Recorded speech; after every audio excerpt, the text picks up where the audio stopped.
இன்றைய பதிலுரை பாடல் திருப்பாடல் 2 1, 2, 3, 4, 5, 6, 7, 8, 9. பல்லவி. ஆண்டவரே, உம்மிடம் அடைக்கலம் புகுவோர் அனைவரும் பேறு பெற்றோர்.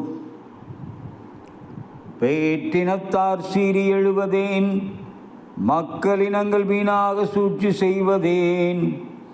ஆண்டவருக்கும் அவர்தம் அருள் பொழிவு பெற்றவருக்கும் எதிராக பூவுலகின் அரசர்கள் அணிவகுத்து நிற்கின்றார்கள். ஆள்வோர் ஒன்று கூடி சதி செய்கின்றார்கள். அவர்கள் பூட்டிய தாள்களை தகர்ப்போம், அவர்கள் வைத்த கண்ணிகளை நம்மிடமிருந்து அறுத்தெறிவோம் என்கின்றார்கள். பல்லவி. ஆண்டவரே, உம்மிடம் அடைக்கலம் புகுவோர் அனைவரும் பேறு பெற்றோர். விண்ணுலகில் வீற்றிருப்பவர் எள்ளி நகைக்கின்றார்.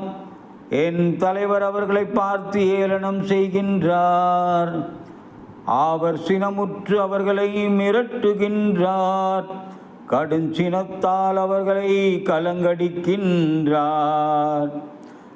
என் திருமலையாகிய சீயோனில் நானே என் அரசரை திருநிலைப்படுத்தினேன். பல்லவி. ஆண்டவரே, உம்மிடம் அடைக்கலம் புகுவோர் அனைவரும் பேறு பெற்றோர். ஆண்டவர் ஆணையிட்டு உரைத்ததை நான் அறிவிக்கின்றேன். நீர் என் மைந்தர் என்று நான் உம்மை பெற்றெடுத்தேன்.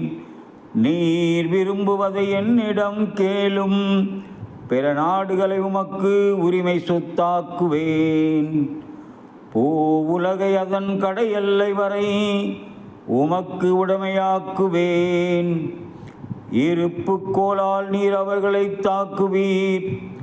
குயவன் கலத்தை போல் அவர்களை நொறுக்குவீர். பல்லவி. ஆண்டவரே, உம்மிடம் அடைக்கலம் புகுவோர் அனைவரும் பேறு பெற்றோர்.